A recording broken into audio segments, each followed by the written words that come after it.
So, you want to main Mercy. Make that big boss less special. It ain't no game, but they saying welcome to the second level. Second level gaming. Second level.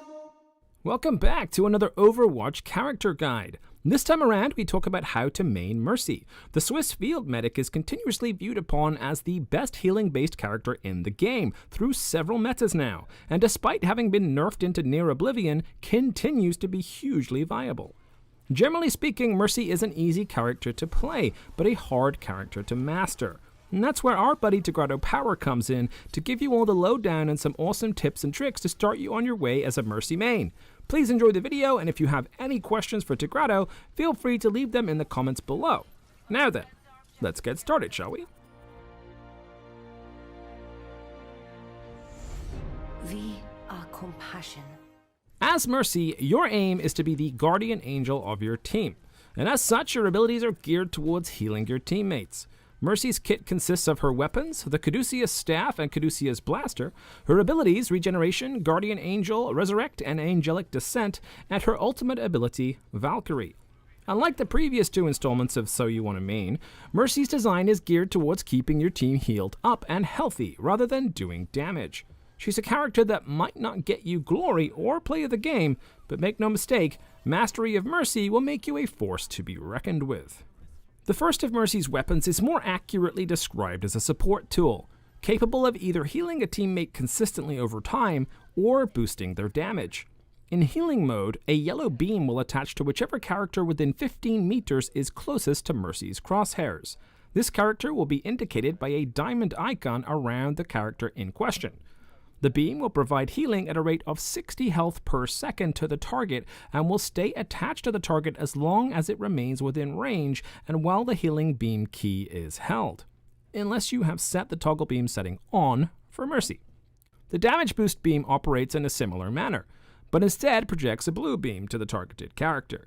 This beam also provides a damage boost of 30% to the target, also boosting any healing and ult charge gain the target gets upon damaging an enemy. This boost is only calculated when the damage is received by the enemy. For example, if you are not boosting a Pharah when she fires a rocket, but you are boosting her when the rocket damages the enemy, the damage will be boosted. The boost beam for damaging effects of most abilities includes ultimate abilities, with the exception of Junkrat's Riptire and Torbjorn and Symmetra's turrets.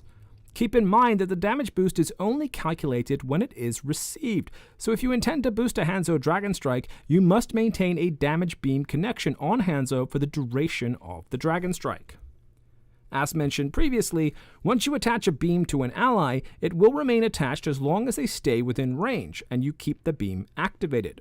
Whether you are using the Caduceus Staff to heal or boost an ally, it is important to look around and keep your eyes on your team's health. Also, watch for flankers who may be trying to take you out. Mercy's gun, the Caduceus Blaster, is about as simple as it can get. It's an automatic projectile blaster which is similar to D.Va's light pistol. The projectiles travel relatively slowly, so you may need to lead your shots to hit your mark, but repeated headshots will do decent damage to a target. As Mercy, you shouldn't need to use your Caduceus Blaster most of the time, so the blaster is generally best used as an emergency self-defense weapon if you are a beginner player. More experienced Mercy may be able to assist teammates in taking down targets using the blaster, but supporting teammates with the Caduceus Staff is generally more effective. Regeneration is the simplest of Mercy's abilities as it is passive, and therefore you need not worry about activating it. It is simply a health regeneration ability, which heals 20 health per second while Mercy is out of combat. Mercy's health regeneration will only trigger after 1 second of not being damaged. Any damage received during that 1 second delay will reset the counter. Guardian Angel is an ability that lets Mercy zip towards a targeted ally in a burst of movement. If you have no beam locked to an ally with your Caduceus Staff, you will move towards whichever ally is closest to your crosshairs within a 30-meter range. The ally you will move towards is once again marked by a diamond icon around their character. If you have a beam attached to an ally, you will move towards that ally whether you are looking at them or not. Guardian Angel moves Mercy towards the position the target character was at the time of activation, so if your target moves towards you, you may overshoot them. To prevent yourself from flying into potential danger when this happens, you may end a Guardian Angel by pressing the button during its duration. Guardian Angel is an ability that gives Mercy great mobility, allowing her to move in to assist teammates in need of support, escape danger, or make her a harder target to hit in general. With a short cooldown of only 2 seconds, you shouldn't be afraid to use it as necessary. There is also a special technique that can be used to augment Guardian Angel, which in this video will be called slingshotting. This will be covered when we discuss Angelic Descent. Quite possibly the ability she's best known for, Resurrect allows Mercy to bring a fallen ally back into the fight. The mechanics of Resurrect are simple.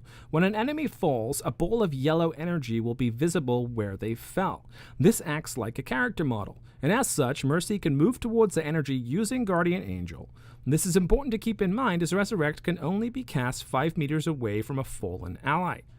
Once you move into Res an ally, you can now cast Resurrect, but there are a few things to consider before doing so. Number 1. Once you begin to cast Resurrect, you cannot cancel it manually or use any other weapons or abilities. You will not be able to heal other allies while resing. Number 2. Resurrect has a rather long cast time, during which you are practically immobilized. During Resurrect, you are extremely vulnerable to enemy fire. Number 3.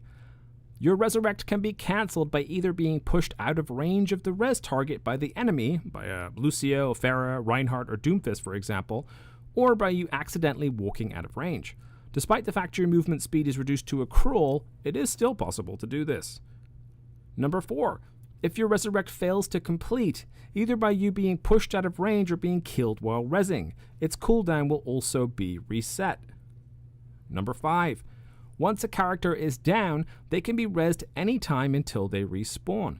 Additionally, rezzing will stop their respawn counter, so if you res the instant before the respawn, they will still be rezzed where they fell instead of having to walk all the way back to the objective. Considering all of this, here are some tips on how to use Resurrect effectively. Number 1. Try to only use Resurrect if your team is not in need of healing, or if you have another healer on your team who is able to take care of them.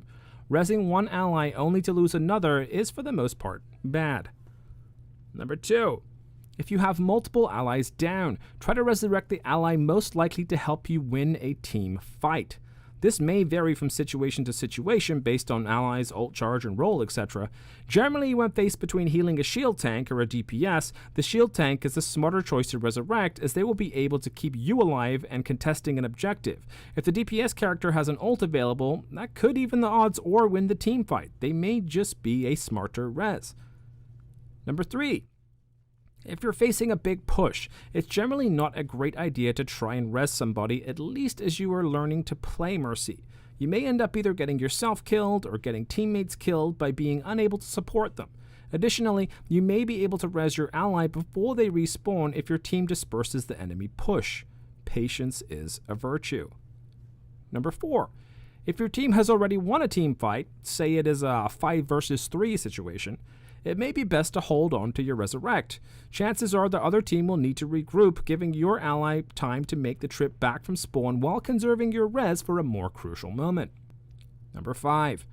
As you gain more experience, you will learn how to pull off riskier and riskier reses, either through good game sense, coordinating with your teammates, or both. You will learn and improve. Angelic Descent is an ability that's as simple as they come. It simply allows Mercy to slow down her falling speed if she's in the air. By default, it's set to be activated by holding down the secondary fire key or the jump key. The ability only remains active while the key is held. While this ability is simple, it does open up some interesting ways to play Mercy. The famous Far Mercy strategy, where a Mercy pockets a Pharah, boosting her and healing her as necessary, depends on the use of Mercy's Guardian Angel ability to help her up in the air and Angelic Descent to keep her up there. This strategy can be absolutely devastating if done properly, and can be quite hard to counter. Angelic Descent can also, in some cases, save Mercy if she's pushed off the map. If you use Angelic Descent to slow your fall, an ally may be able to get within range of a Guardian Angel. This could potentially win you a teamfight you otherwise would have lost if you had fallen to your death.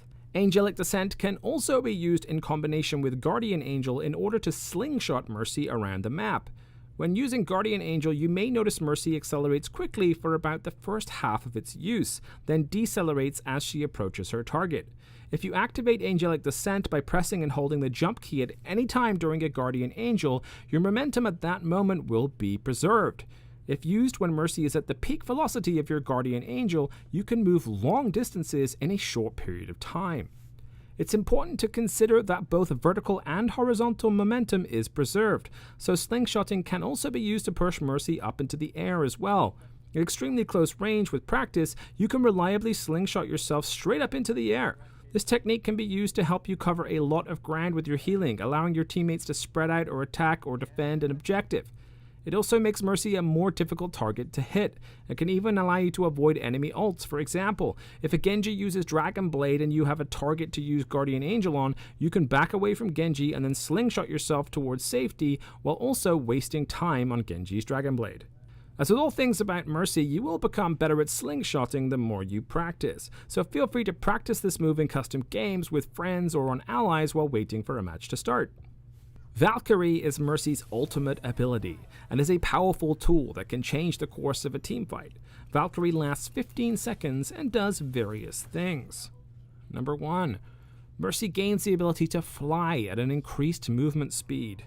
Number 2. The Caduceus staff has increased range and will chain to any ally within 10 meters of the beam target. This allows you to chain heal or chain boost your team. Number 3. The Caduceus blaster gains unlimited ammo for the duration of Valkyrie. Projectile speed is also increased. Number 4. Guardian Angel benefits from increased range and movement speed. Number 5. Mercy's health regen, which normally only activates after a 1-second delay of not being damaged, has no delay. It still heals at a rate of 20 health per second. And number 6. Using Angelic Descent during Valkyrie propels Mercy upwards. How should Valkyrie be used? There are 2 main ways I suggest using Valkyrie. One is supporting your team during an offensive push, or while defending against a push. By activating Valkyrie while attacking an objective or defending one against an enemy push, you can heal multiple allies at once, keeping them alive to win the team fight, or boost multiple allies at once to get a few quick picks. Activate your Valkyrie, take to the sky using Angelic Descent, stick your beam on a target, and keep yourself moving. While Mercy is difficult to kill while using Valkyrie, focused fire or one lucky headshot can still take you down, so try not to hover in place when using Valkyrie. And 2 is escaping certain death. Sometimes you may have to use Valkyrie in order to save your own life. Maybe you've been flanked and have been forcibly separated from your team. Without a Guardian Angel to help you escape, you may need to use Valkyrie to take to the sky in order to escape danger and regroup with your team. Only do this if you absolutely have no option, and if it helps you win a team fight. If you are being attacked and can escape using other means, use those means first and preserve your Valkyrie for a better time. One thing to keep in mind when using Valkyrie is that while it does buff your Caduceus blaster, you generally should not be using Valk for that reason. Focus on supporting your team with Valk. If your team is in good shape or gotten some good picks during your Valk, don't be afraid to use the rest of it to clean up any straggling enemies, particularly if they happen to be a healer.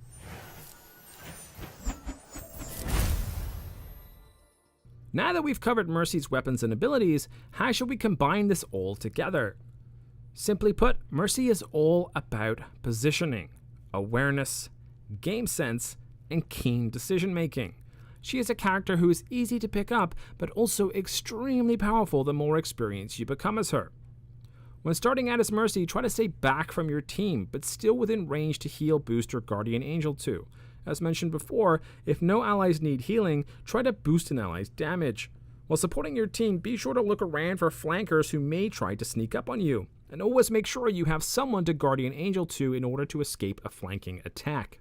As you gain more experience, you will learn how to position yourself against certain characters and strategies, and even pick up on behavior that suggests an enemy may be about to use their ultimate ability.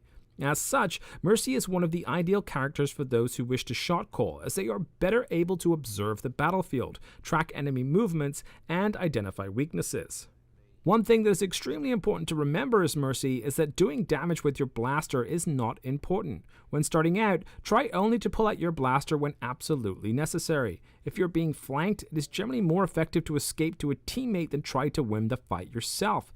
When using Valkyrie, it is also generally better to focus on chain healing or chain boosting your allies rather than dealing out blaster damage.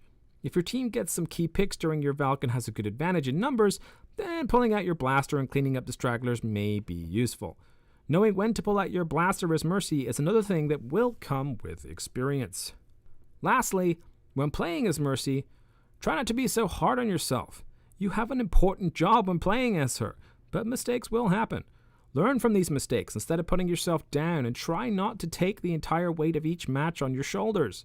Overwatch is a team game, and as such, no single player can do everything. Don't worry about dying. Don't worry about getting kills. Just worry about supporting your teammates as best you can, and success will come your way. Thank you so much for watching. We'll catch you next time. A moment to enjoy some peace and quiet. It ain't no game, but they saying welcome to the second level.